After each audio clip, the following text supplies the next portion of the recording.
What's up, guys? This is Keith Kelfis with the Untrapped Podcast, and awesome. We got Tommy Mello on right now, not only on the podcast on all platforms, but on video too. So if you want to see the video of this, hop over to my YouTube channel. But Tommy, what's up? What's up, buddy? How are you? I just want everybody to see your face and the $1 million smile, man. Tommy Mello is awesome, and also to me because he's from Michigan. Here's a guy who hustled from the ground up and built a multi-million-dollar garage door company. They did $35 million last year, and Tommy's quickly rising up as a staple in our industry and somebody who really has like true hustle to millionaire story. Like it's like a rags to riches story. This guy has a book called Home Service Millionaire. Very smart guy. You sent me a copy of this last year. It's been on my bookshelf, and I've already read most of it. It's a phenomenal book because it's like pure grit and hustle, just all value, not a lot of BS in here. But Tommy, how you doing, man? I'm great, actually. It's nice. I got great weather. You know, a lot of people are worried. The grocery stores are full of people. Toilet paper is all gone. But as far as I'm going and the company's going, we're handling it well. Nice. So, yeah, man, I could feel it too. It's all over in the air right now, and it's important to talk about it because it's on top of everyone's mind. And I want to pivot a little bit and in this podcast talk about the mindset because, I mean, you've come out of 2008. You know what it's like to hustle through hard times, and the people who stick their head in the sand or hide and curl up in a ball are the ones that can't recover. Can you talk a little about those things and your mindsets, how you got to where you're at now and your plans into the future? Yeah, you know, we went through a depression, about as worse as it gets there, 2007, 8. And I think the main thing is I learned how to hustle, like you said. I built relationships. Relationships are foolproof. So relationships are great to have. Learn a lot about marketing and about hiring and about training, recruiting, all that stuff. And the goal is to be the largest garage door company in North America first, and we're well on our way. And that comes through hiring the right people, systems, standard operating procedures, manuals, great software like Service Titan. And I think one of the biggest advantages I've had is I started the podcast and wrote a book, which I've got all these people to contribute to the book, and a lot of people have contributed. I had you on my podcast probably about a year ago now, and that's the great thing is go meet the people you want to become, learn, take a gold nugget out of every book you read. I've got 850 on Audible. I read all the time. You can see my bookshelf. And just continue to learn, go to seminars, hire great people to work around you. And that's the key. And as far as this goes, we were kind of set up to go for a rainy day. We pay everybody on performance pay. We're letting people work from home because we got the technology to do that. We've got an amazing VoIP system, voice over internet protocol. People can work from home as long as they got good internet. We've got laptops to lend out to people. So I can tell you a lot more. I'm sure you're going to ask a lot of questions, but that's a good overview of where we're at today. And we're prepared for this. I hope it goes quick. I hope it's quick and easy. But this is the time that there's big winners, and there's a lot of losers. So time will tell. We're going to be one of the winners. I could guarantee that, just the way we're set up.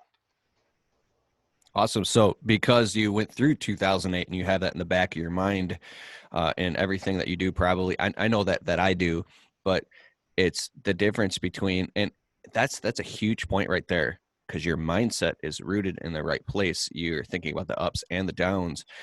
What about maybe guys who are in the first few years of their small business? How can they understand the seriousness of how hard it is to focus on what needs to be done versus focusing on maybe the news every 20 seconds? You know, it's going to hit different industries differently.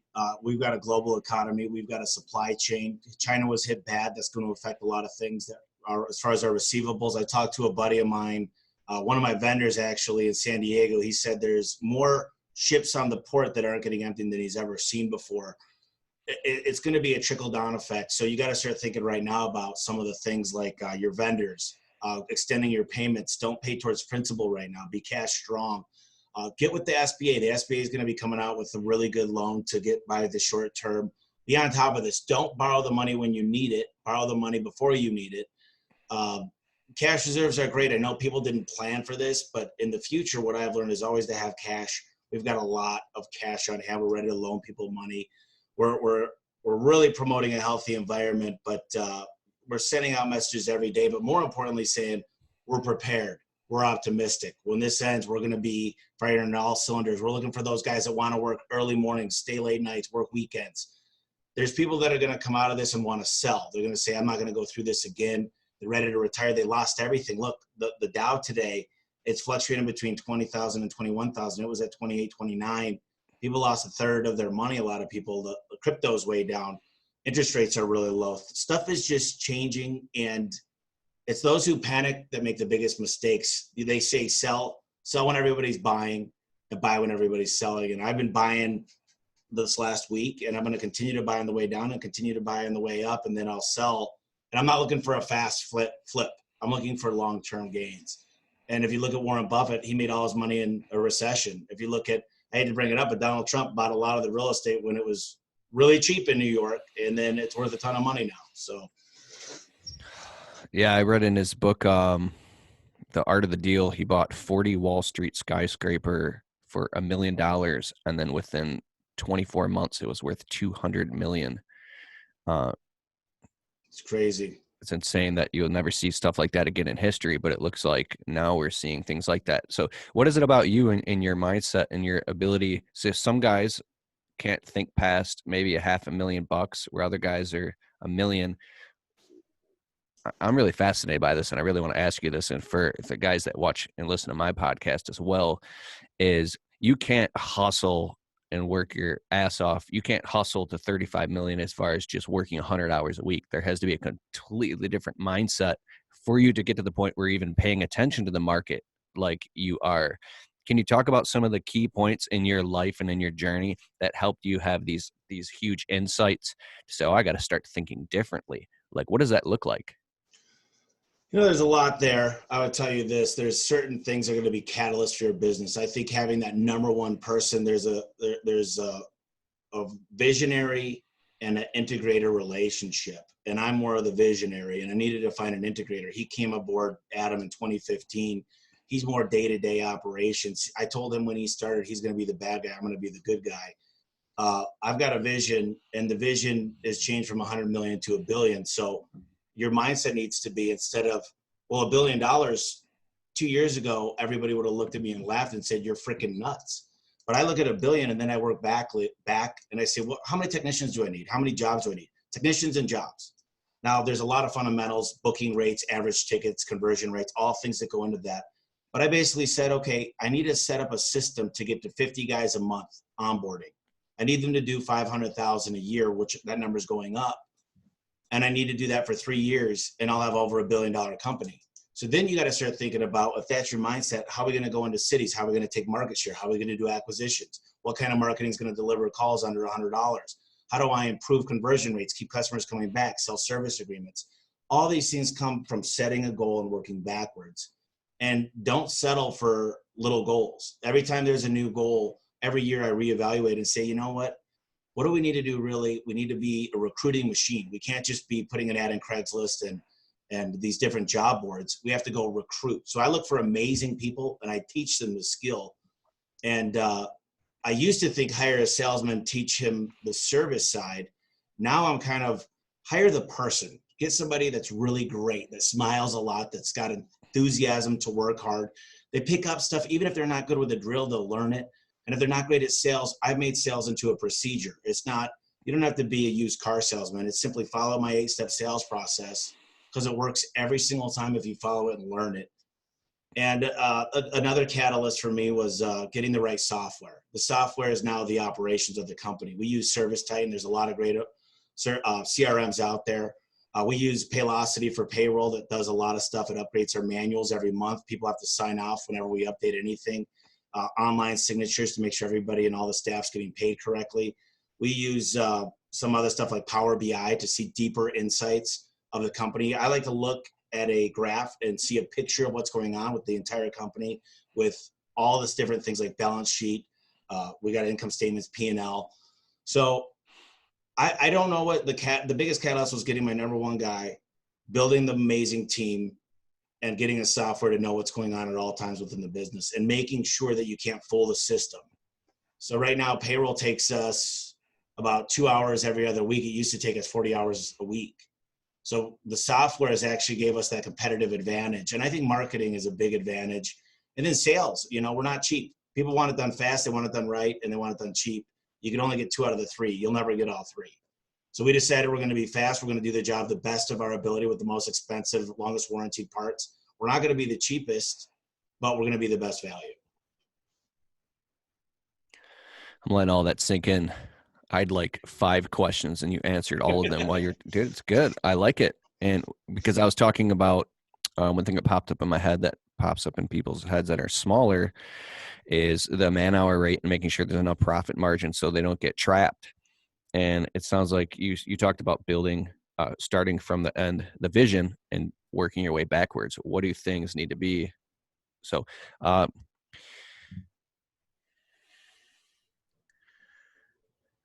okay, so what is it in your mind that makes you want to take on that level of responsibility and that level of risk? Is it a deeper reward? Is it leaving a legacy? What is inside of you that wants to take on that level?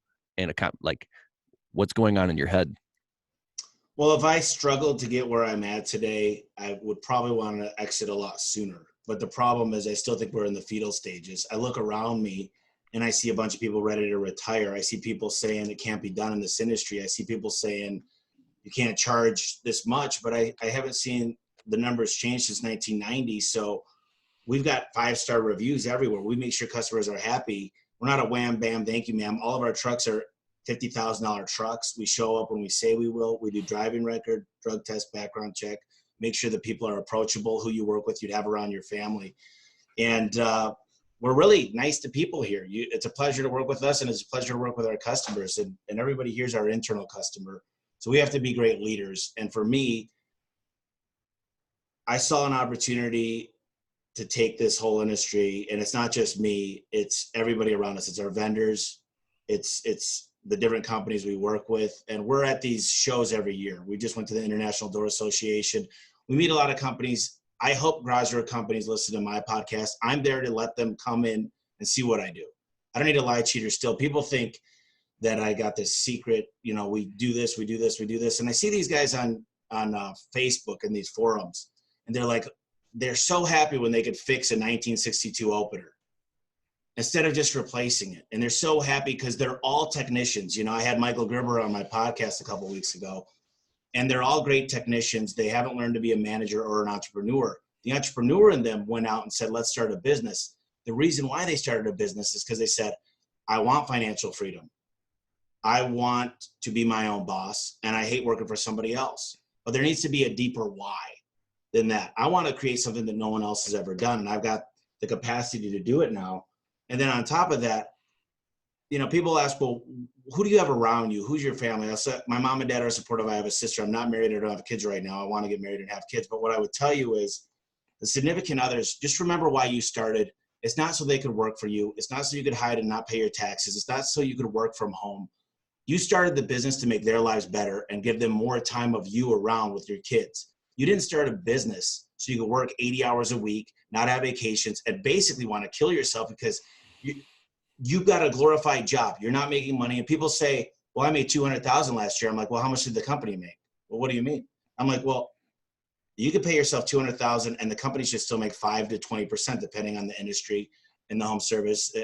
But your company needs to make margins. You should have nice computers, nice phone systems. You should be able to do nice things for your employees, like take them out to eat sometimes. You should be able to really have the air conditioning in Arizona on cold in the summer and not have to worry about your bills as far as your electricity goes. So there's a lot that I keep unpacking here, but I would just say that the people that start a business, most of them have no right to be in business. They should be employees. And so many people, they struggle.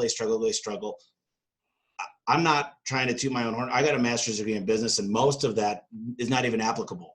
But one thing I learned is how to be nice to people and build relationships and actually get from them what I want to hear. That's why I have the podcast. I fly out and see bigger shops, $100, $2 million, $200 million shops.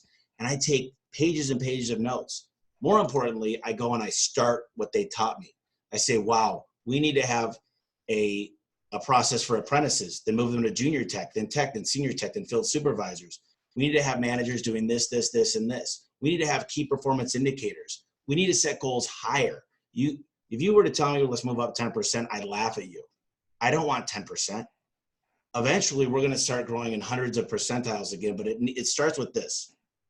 Kentucky Fried Chicken, KFC, opens a new store every 8 hours. Why? Because they're systematic. Every 8 hours, there's a new KFC around the world. Think about what your system and your process need to be like that, because the systems dictate everything. How you hire the right people, how you interview the right people, personality profiling, how you train them, how you retain them. And when you get the system dialed in, and the small guys, I'll tell you this, the small guys, they do a little bit of commercial, a little bit of residential, a little bit of stuff for Home Depot, a little bit. And I'm like, you guys are jack of all trades. You haven't specialized in anything. You got to have a different truck set up for each thing. You got to have different insurance policies for each thing. You need to have accounts receivable for that. You need to have, they have no idea, but they're a lot like me. I used to take on everything that crossed my path. And now it's all about focus. Focus your energy on one thing and be the monster, the master, the messiah, everything that you could think of in that one thing. If you're going to do commercial, be the best at it. If you're going to do residential, be the freaking best at it, but don't do 8 things.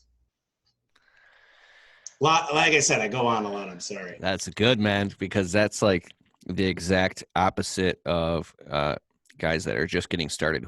When I started my small business, I was literally do anything to pay my bills, and I was desperate. And now I've painted myself into a corner where I'm over diversified, and I have to make some drastic decisions and cut a service in order to focus down because it's just too confusing. And so I'm getting coaching on that myself right now. Now, have you had to get coaching? Are you plugged into an inner circle, a group of mentors and people that you talk to when you're making decisions? And what type of tough decisions have you had to make?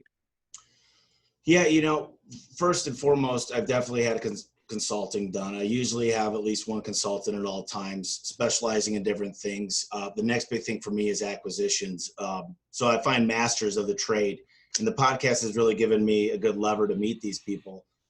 When I met Al Levy, he's the 7-power contractor. He said, dude, you got to get your manuals. You need exact procedures and policies and everything written down, and learn how to delegate and get organized. And he's super organized. So he helped me out a ton. And the people in my life, I've got probably 10 people I could call at any given time for any advice. And I always run things by a lot of people. And the inner circle here at the shop, the 5 senior managers, and then we have a bunch of other managers. There's no wrong answer, but if you come with a problem, I need you to come up with a solution. And, it's really tough because what happens is the dispatchers get mad at the CSRs. The CSRs and the technicians are always feuding with each other. So we've created some harmony here. And then the next thing is market managers say, well, I hate Arizona because they're always changing things on us. So we started to communicate and have better meetings.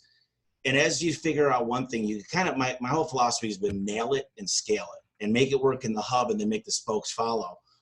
And marketing is, in my opinion, probably the most important thing of where people fail. It's interesting because I just read a quote earlier. Basically, Henry Ford, I believe it was, said, to stop advertising to make more money is like stopping a clock to save time. So you don't save money. You cut people that are way overpaid. You cut the things that you're paying for that you never use. And I'll tell you what, this last year for me has been more about forget revenue, forget the millions of dollars in revenue. Start thinking about how much are you taking home and how much can you reinvest in your company for growth, because revenue is for vanity and profit is for sanity. And I'll tell you this, profit is, I get so happy when somebody says I do 10 million, but I do 20%. That's better for me than a 20 million that's doing 5%. So start thinking more about profit, because that's going to cause your business to grow. And all the small guys, here's what they do. They've got nice equipment all around them. They buy a nice house. They go buy 2 RVs. They got the ski-doos. They got the second house. They don't reinvest in the company. And that's what stops them from being a $10, $20 million company. Imagine if you were to reinvest your profits for 10 years, what that company would look like. You might not be able to do as much as have all these RVs and these brand new trucks and these expensive $80,000 cars, but your business would be worth tens of millions, if not 20, 30 million. So what I've always believed is it's sacrifice today or regret tomorrow. So that's a great thing. Put that on your wall. Sacrifice today. Don't get everything you want. or it's going to be regret tomorrow. If anything to sacrifice your time with is to spend it with your family and never miss out on the reason you got into business. You didn't go into business to work 80 hours a week, but when you do, save it and get ahead and be prepared for times like these with this coronavirus, where we're going to come out. There's winners and losers. We're going to come out the top in the industry. I guarantee that, because we're set up for it. That's deep. Now, to dial that into the daily things that people can do, what are some of the daily routines that you do? Like, what does your day look like? What does your health look like? You going to the gym, and how will you maintain, probably not going to the gym now if they're shutting those down, but how do you maintain your finger on the pulse of your business, but also your personal life and your health, so you stay in a healthy place physically and mentally, and you're always on the charge? And how do you recover? So I think you got to have some leisure time. You got to spend time with family. I think we have a gym here that we built. It's a really nice gym here at the office. I've got a Bowflex Select weights here. I've got another thing in my office. I've got a fireplace in here. I made this a place that I enjoy coming. I've got a shower in my office. So I built it for a place that I enjoy coming to. I've got Big Buck Hunter, Golden Tee. I've got pinball machines. I've got 3 massage chairs upstairs. I've got air hockey. I've got ping pong. We made this a place that's going to be fun to work at, number one. Number two is I like to go golfing. I like to go to movies. I always do that stuff. But when I work, I have fun. I'm one of the crazy guys that actually enjoy what I do. I have daily meetings. It's called our morning mojo call. Communicate with what we did well that day. I've got this piece of paper that comes every single day. It's on my desk. Every single day, Pat leaves it on my desk. This tells me the top 3 guys in the company. The CSR is over 90%. How many the door department got scheduled. Every guy with a conversion rate below 80%. I know every single disciplinary issue. On this day, there was 8. Let's see, no picture of check. No notes on why money wasn't collected. No picture of check. Wrong items used in price book. This one shows me in the recruiting, on this exact day, how many applicants we got, how many were auto-rejected, how many were screened, how many moved to the next interview. This one tells me every single canceled job for this day and why they got canceled, priority levels. So competitor got the job. Here's one. If I go through these one by one, said he didn't want to reschedule, starting to look to work property, customer not wanting service. So there's notes in every single thing. The process has dictated the output of everything I do. Every time I come up with something, I create a system around it, and it's got to be replicable. And now I'm like this. We're creating such a great system that'll work anywhere that we're going to just go take market share everywhere we go.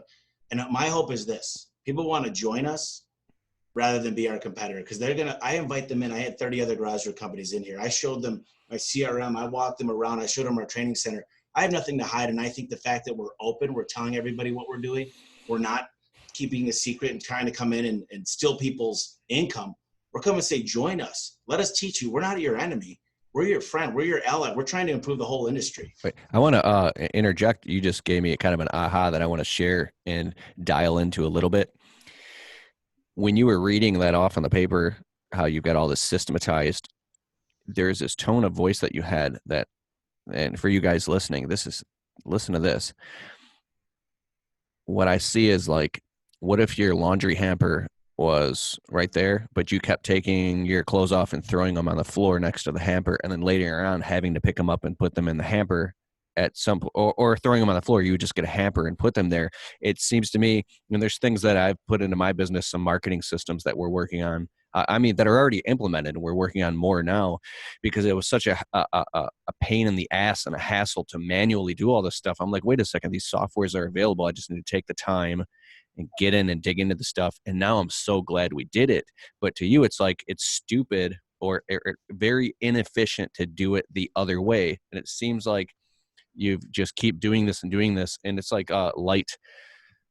The more you see is the more that you see that you don't see. And then you're just running around turning all the lights on. Like, you've gotten to this point where to not do that is a very inefficient and almost bonehead thing to do. It's just obvious to you. Can you talk a little bit more about that?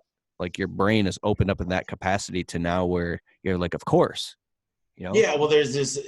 I'll tell you this. We were in 4 markets, and this is a shot of my own medicine. We were in 4 markets. We had poor leadership. We weren't set up to do what we were now. This was over a year ago. I had to shut down 4 markets. I moved a couple guys. It just, the financials are everything. You make decisions based on financials. So I'll explain a few things here. If you've got a set amount of what you're going to spend in marketing, here's what happens. Let's just say it's 10%. Let's say you do $1 million. That's 100,000 in marketing per year.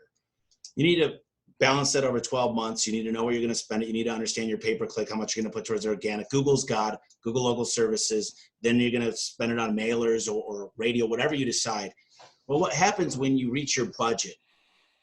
And let's say it's January 20th and you've used your budget for the month. What happens is your brain starts to go to this resource center and say, I need to create jobs. I need to call past customers. I need to network more. I need to get these guys going and do whatever they could. When they're at the restaurant, they're going to introduce themselves to people and ask them if they need service. You start to get more resourceful instead of throwing money at it. So what I've learned to do is put a lot of money away and say, this is what we got to work with. So a lot of people, they say, we've got all this money to work with. They're not putting anything away. And balance sheet and income statement should be God. You should understand everything in there. And certain people, I'm really good at generating revenue. I've learned this last year how to generate profit and keep more of it. And I've had to turn a lot of stuff off. I've had to get very, very lean. I've had to get more resourceful. And that's what I'd recommend, is start to look at your business and say, when you've got the numbers, look for the outliers and say, whoa, we're in 17 markets. I compare market to market to market. I look at our best performers and I say on the balance sheet, is it marketing? Is it operations? And I can identify it. And then we've got performance improvement plans for everybody. And it's not a write-up, it's an improvement plan. What could we do better? And everybody should have it. And, I'm performance pay. If the company doesn't make money, I don't make money. So everybody here, we've managed a way to find out what matters and really keep a good score of that. And when you could do that, 100 million is a lot of money to me. Look, I'm the guy that still shops sometimes with coupons, but my vision is $1 billion. And when it's in your head, when it's written down, when you actually believe it, you find a way to get there. When you believe that you're sick, you find a way to make yourself sick. When you believe there's a way, and we created a highway to get there really, really fast. And people say, well, that's going to take 15, 20 years. And I say, no. What do we need to do today? So you break it down in a year, then quarterly, then monthly, then weekly, then daily, and say, here's what we need to be working on. Here's what we need to be working for. And to have a great software that spits out accurate numbers and real data, it's crazy. So what I would advise to the small companies out there, find a good CRM that you're going to grow into. Act like who you want to be. If you want to be a $5 million company and you're 500,000 a day, you need to act like an adult and act that way to your employees. You should have the jobs that you're going to need to hire. You should build. So this is huge to me. People put on their applications or their job, what they're looking for is must be only certified, And I'm like, dude, ours say great place to work. We're going to train you, great environment. We're going to have fun. The main thing is that you have time with your family. This is a job, but we're going to enjoy it. We're going to give you insurance. We're going to give you a truck, an iPad. We're going to give you the training. We're going to give you paid time off. This is going to be so much fun. By the way, we do garage doors. And all of a sudden we started to get hundreds and hundreds a week. Oh, that's a huge shift, because we're hiring a foreman right now. And I started to cringe down, as some guys can relate to this, like, must have all these things. Oh yeah. God, you're so right. And if I talk about the culture of how this is going to be a fun place to work, which it is, and I am a cool boss to work for. And what else? We have barbecues. We had a huge barbecue the other day. What else? We a lot of people went to spring training last 2 weeks ago before they shut it down. What else? We just bought a limo bus to have fun with our staff. We've got tons of tickets each week. Every time that the soccer game plays, I'm getting baseball tickets. We're getting basketball tickets. And you might say, well, that's easy to say when you got a ton of money. But what if I told you you could do both? You could just have get-togethers at your house. If you're small, trust me, I remember being small. I remember this is not that long ago, I had to use my points on my credit cards to give out Christmas bonuses. And I can tell you, I've been into debt. I've owed over $1 million on my Amex. It's paid off now. I've gone the opposite way, and I'm speaking from all the mistakes. Don't think I'm speaking from this guy that's done it all right. I'm speaking from a guy that's made every single mistake there is. I've got a wrap shop. I've got an auto shop. I've bleeded money from every single corner. I've made crappy loans. Everything you could think of, I'm speaking from, but I've weathered the storm. I've been through it. And here's the thing about me is you better knock me out, because I'm getting back up and I'm going to fight. And that's the thing is it's that tenacity, it's that go, it's wanting more, it's saying, give me everything you got. You could bring me down and you could try to tell me that I'm going to fail. Every single person that's quit, that's high up management, has told me you are going to lose, you're going to fail, you're nothing without me. Every single time, it's been a pleasure for them to be gone, because their negativity it bleeds all over everybody. Get rid of those, even your best performers. I fired 2 best performers in the last 3 years. And it's hard to do, but guess what? It's healthy. So you can say all you want about we're going to fail, but the thing is, I'm not the guy that fell. And I'm the most competitive guy in the world. These are our core values right here. And number 2, aspire to be number 1. That's me in a nutshell, man. One of my managers beat me at ping pong 10 games. So I went and hired a ping pong coach. The best guy in Arizona. I don't like to lose. That's awesome, bro. How old are you? I'm just had a birthday. I'm 37. It's crazy. So I'm getting old, I guess. I used to think 30s were old, but now I'm like, shit, 37. Interesting. The 20s are your learning years. The 30s are your earning years, right? That's true. And you know what? I'm really, really happy with the way things are going. And there's a good book by Michael Michalowicz called Profit First. And it's all about putting away your profit. And I'll tell you what, readers are leaders. And to start your day off right, be reading, do audiobooks. The biggest thing I'd say is huge for me is spending time with the companies I want to be like. I fly out. I tell them how much I love them. And I ask them the right questions. And they're happy. If someone was to come in my office, and I've had dozens, lots of businesses, come on in. You're more than welcome. The hardest part for me is, what if I told you eat right, drink a lot of water, no alcohol, no cigarettes, work out 5 times a week? You'd be in great shape, but nobody does it. Everybody knows how to be in great shape. Everybody knows how to get a 6-pack. It's not a big secret. There's no secret out there. There's good diets, but at the end of the day, be obedient to yourself. That's it. And if you could do that, if you could figure out a way to make sacrifices. And the problem is people are scatterbrained when they start business. They have no idea. So they start their day with the easiest thing instead of saying, this is the number one thing. This is the number one thing for me. So this March, you know what my number one thing was? To get 500 applicants per day. I'm a marketer. So I need to make the phones ring. I need to have everything happen. The applicants are coming to us. We need to go recruit the best. So I'm coming up with ways. Forget hiring. Go out and find the best person you could find and have them switch over to you, because the unemployment rate's low. 84% of people are ready to leave the current job they're at in the next year. Think about that, 84%. So is your best spot to be on Craigslist or Indeed or Career Builder or Monster, or I could keep ZipRecruiter, I could keep going, I could name off these boards. It's great to be on there. But what if you could go find this awesome busboy that makes you smile every time, that's attentive, and you say, dude, if ever you look for a career, come to me. Because you can make 6 figures after 6 months of your apprenticeship. You can make a lot of money working for me. Search for the right people and recruit them. The right forget personality. Hiring, recruit. Forget hiring, recruit. That's good. I want to ask you who, you were mentioning something earlier, and I remember reading a book called Traction. You're talking about the visionary integrator relationship. You've read that book, obviously, right? Yeah, Traction's one of them, and then the other one is it's by the same author. It's actually all about, it's called it's like Fires. I got it right. If you get a chance, read the 5 a.m. Club too. But this book is called 5 a.m. Club. Is that Robin Sharma? Sorry, here it's. I have so many audibles. Rocket Fuel by Gino Wickman. Rocket Fuel changed my life when I first read it, and that's a book by. It's definitely a book you're going to want to read. Rocket Fuel, nice. So if you look at Walt Disney, his brother Roy was actually the integrator. Walt didn't know what was in the bank account. He had a vision. A lot of times the integrator's got to say, whoa, bro, pump the brakes. You know, we don't have money in the account right now. And unfortunately for me, a lot of times I didn't have the right person in the finance department to tell me to pump the brakes. So that's what I'm go head first. If I would have known, like last year we slowed down quite a bit. This year we're speeding up. And next year is going to be this quantum leap. But it's defining, we created a machine now. We recruit, we hire, we orient, and then we literally train. And to get to the point where you can get 50 new technicians a month, think about what that company needs to look like. I've got a full-time recruiter with a recruiter assistant, 2 full-time traders. I got a learning management system. We've got this machine going, and that costs a lot of money to build the machine.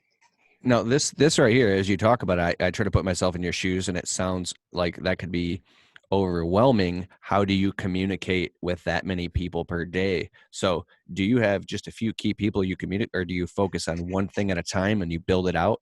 Because like, how are you, that's what people ask the question. If I'm already to my max when we get really busy doing everything I'm doing now to the point of overwhelm, where you're only sleeping literally 4 hours a night to keep it all together, how do you hit the gas pedal and do more? It's not really about doing more, it's about being more. Can you talk about like, are you getting some feedback here? So Yeah. So are you actually, you're pulling yourself back to sit down? Like, what I'm asking is your mindset. What does your day look like when you're talking about building these things out? Are you're building the vision and the idea and handing it off to other people? yeah, that's a great question. So first of all, you need to have a good organizational chart. You need to understand no one should have more than 5 direct reports, because everybody, if it's filtered all to you. So what you got to give is you got to give trust and autonomy to your people, but you also have to have checks and balances. So what I would recommend is become a systems expert.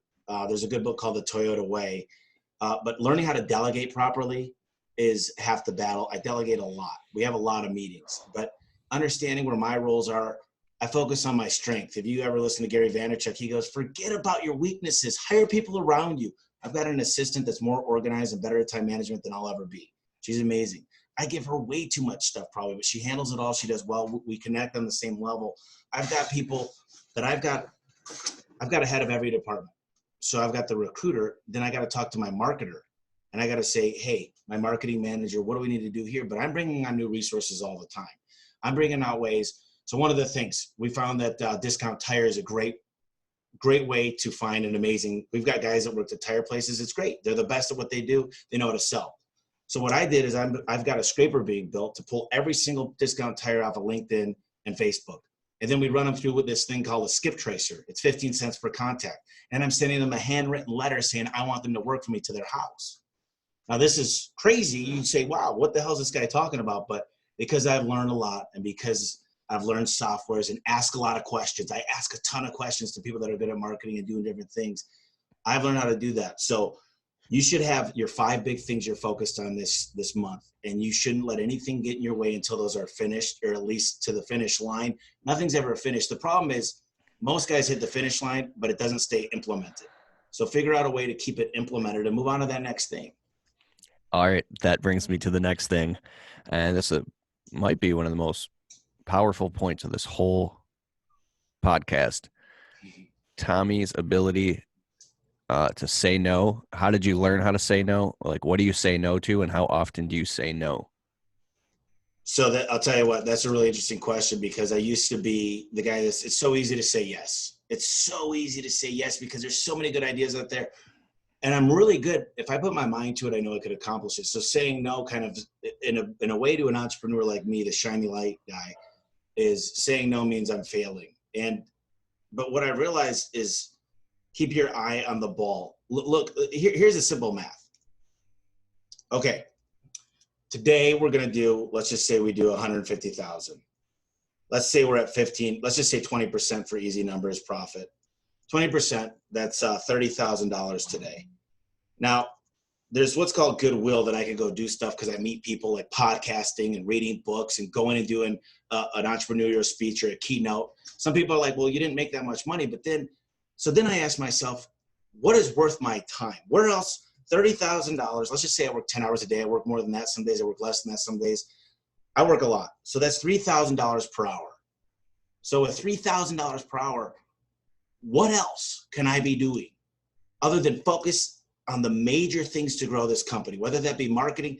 So you got to look, and you got to have things that tell you so here's the deal. You take a piece of paper. I'll teach everybody a quick lesson. Figure out what you want to make, figure out what your percentage is. You want to make 5 million. So you pretty much what need to do, if you're at 10%, you'll say you want to make 500,000. So times that by 10, 5 million.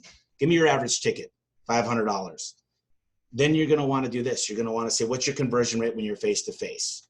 Then you want to move that back and say, what is your booking rate? And then you're going to want to say, what's your marketing cost? Now, when I do this little exercise, I could fix a lot of stuff and make companies a lot better. But the number one thing I see with businesses of where they screw up is they don't have anything to keep track of any of this stuff. They have no KPIs, and they say, I think I'm at about a 90% booking rate. Not a chance. You don't even track that stuff. So tracking it, getting it into a system, and having checks and balances is key, because you can't fix what's not broken. So you say, well, how do I say no? Well, I know what to work on. I know what to say yes to, because that's what I should be focused on and should be working on. And I say no to everything else. It's tunnel vision. There's two good books I'll give you. Essentialism, and the other one is... I read Essentialism last fall, an audiobook on a project. Changes your mind. It was amazing. You guys got to read that. I got to. So the other one is by Gary Keller, The One Thing. And you start getting your eye on the ball and understanding what matters and understanding. So this is a great exercise too. This is what I give to some of my managers, because you get sidetracked and your time gets stolen from you. I hear everybody say, when I work from home, I get 10 times more done. Well, keep your door shut, first of all. Have open hours. Work on time management. I want you to build a schedule that every 15 minutes you write down what's going on. I want you to write down on that day the big 3 things you want to get done. Put it on the back of your phone. Focus on the number 1, the number 2, the number 3 thing. Oh, put it right on the back of the phone. Right on the back with a little yellow note, what you need to get done today. And don't let anything stop you from doing that. And then every time something stops you, every time there's an excuse, every time someone walks in, you say, well, should that be in the manual? Because here's the biggest thing of insanity is when you tell the same damn 50 people every single time. So when it's in the manual, you say, hey, that's on page 34 of your manual. My tech manual is 55 pages.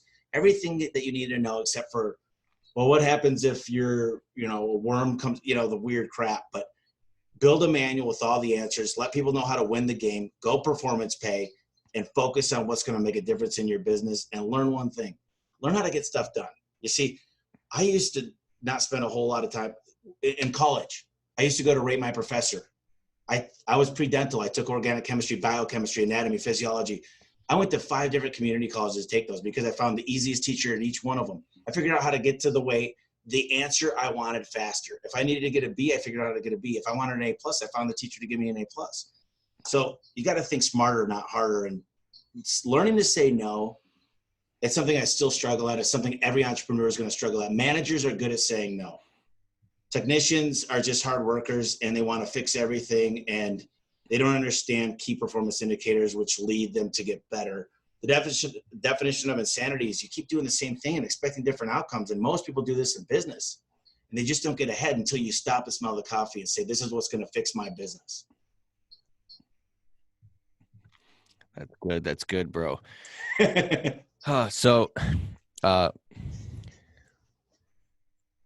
I'm thinking about that right now.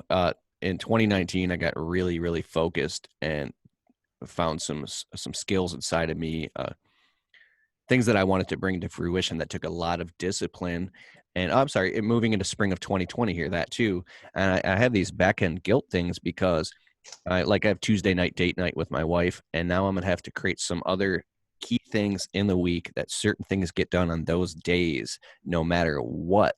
So I'm not rejecting, because sometimes you said spend time with your family is so important. So do you have key times that you spend with family members or things that you do, or do you schedule fun to make sure those things work their way into your schedule so you don't become, how do you do that? Well, there's different strategies for that. But one thing I try to do is I don't really think that spending time for me with the parents every single night. I think what I try to do is figure out how to spend quality time. So what I try to do is figure out a time to set, and usually it's the beginning of the month is where I say, I got to call this person, my best friend in Montana. I got to make time to do this. And I got to tell you, there's no such thing as a balanced life, because if you're working as hard as you can and you're spending all the time with family, you're probably not going to church as much. You're probably not eating perfect. You're probably not working out 18 hours a week. So prioritization is a huge skill and understanding, because I know one thing. When I was a kid, my mom and dad got a divorce. Money was the reason why, in my head, they got a divorce. And I said, money's never going to allow anybody in my family to fail again. So I've worked really hard at that, and I've almost accomplished my goal. So the next thing is understanding in my mind where the next thing's going to be. And, I feel like I'm not the most healthiest, but I feel like I'm pretty shaped compared to most entrepreneurs. I work out quite a bit and I eat somewhat healthy. I mean, I had pizza yesterday, but who's counting? But, overall is learning how to prioritize what's important to you, because if you think you're going to be everything to everybody, it all fails. You know, you're juggling so many things that all the balls fall. So learn to be good at what you're good at. Spend time focusing on what you're great at. And like I said, I'm pretty good at keeping my place clean, but I still have a cleaning lady. You know, I'm pretty good at landscaping. I used to have a landscaping company. I could do everything, but I'm like, is this the best use of my time? There's all these things now that I look at and I say, really? Is this the best? I don't even go grocery shopping anymore. I don't open up my own mail. I barely look at my own email because I have somebody to do that for me. And people, the biggest thing you got to give up is trust. And a lot of people have a hard time, they say, because once you get burned once, I can never do it again. Smart. So I want to be respectful of your time, Tommy. Tell everybody here, obviously your book is awesome. This book is phenomenal, and about your podcast, where everybody can find you. Yeah, the podcast is The Home Service Expert, getting about 20,000 downloads a month now. It's really taken off. Got a lot of best authors. I had you on there. One thing I wanted to hit on real quick is this epidemic that's going around, or pandemic. If you're going to get this out there, I want to tell you guys one thing. Well, let's go through a list of stuff. Number one, communicate with your people, your office. Let them know that you're prepared or not prepared. Let them know they shouldn't know they don't have a job in 6 weeks. I told them we got plenty of cash at the bank. We're willing to do loans. How we're set up to handle this. If this happens, I said, when we come out of this, what my goals are. There's going to be a huge opportunity, I believe. A lot of winners and losers. I called all my vendors. I said, make sure if I need to do a pre-order right now, I need to make sure that we have plenty because of supply chain. China, Mexico, Europe. You're going to have problems. There's going to be a domino effect of all this. Extending payments. There's so many things, but don't stop advertising either. And just think about how to express the message every single day to your people. I walked out there and I joke around. There's 20 people right now in the call center. I said, everybody say healthy all at once. And I was kidding and everybody starts laughing. And I'm like, listen, if you feel healthy, if you feel strong, your brain is the most powerful thing. And when you work with us and we have fun at work, you don't have to let these scare tactics. If you walk in, there's some people that will get disease because they're so afraid of it. They're worried all the time that they attract that negativity. And me, I'm taking precautions, but I'm an optimist person. And I think you as the owner of your business need to extend this message out daily, hourly, weekly, you name it, and say, we're doing great. We've got a plan. We know what we're doing. And if you don't, obviously, I wouldn't keep it a huge secret because you can't leave people, these people depend on you. So luckily we're in good shape for this. And I think there's going to be winners and losers. The Home Service Expert, you can find me on LinkedIn. I'm on Facebook. My email is a1leadmanager@gmail. And really appreciate being on here. The one piece of advice I could give everybody is find somebody in your industry that you want to be like. Call them up, send them a gift, a FedEx or UPS, something that they're going to actually open, and explain to them how you want to come see them for 3 days. I promise you, find a mentor in your industry that's actually still doing it today. Go shadow them, smile at them, take their notes, and go implement it and watch what happens to your business. It's amazing how many people have helped me because I've actually asked them to help. Asked them for help. I like it. Tommy Mello, man, awesome having you on the Untrapped podcast. Again, check them out, The Home Service Millionaire. If you just type that in, your podcast will pop up right everywhere. Home Service Expert is a podcast. I'm sorry, Home Service Expert. I was looking at your book here.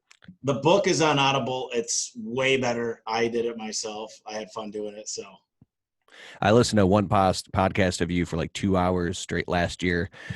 And I couldn't shut it off. I was dialed in. Like you were literally breaking down Google, the future of voice and how you're fully like you're obsessed, man. You're a straight up savage, bro. And I heard from a couple of people that went to the Conquer Summit a few months ago. They're like, Tommy Mello, that dude's got a lot of energy in person, bro. I don't know. I wish I was there. I was at the last one, but yeah, man, that was so much fun. We had a blast. And Brandon's an amazing guy. I talked to Josh Latimer today. You know, they're so kind. They're so giving. That's what you find with these leaders is you can tap into them and they're great resources and they'll help you. And since Conquer, I've had some people come visit, and that's what it's all about is giving back. And, you know, I'll tell you what, I don't need a book. I don't need a podcast, but when people call me up or they text me or they Facebook me and they say, you changed my life, I'm spending more time. I'm a soccer coach for my daughter again. You saved my marriage. It's not me, but it's the people, the guests, the cute culmination of the whole thing that just it's so much better. It's a boomerang. You throw it out there, it comes back tenfold. So appreciate what you're doing, Keith, and keep up the great work. I saw all the people on your podcast. I think I've had everybody that you've had on, and you're an amazing guy. I think what you're doing, what you've learned to do on YouTube and build who you are is just absolutely phenomenal and incredible. And congratulations on all your success. Thanks, Tommy. I appreciate it. And that's Tommy Mello, Mello. Later, guys. Thanks.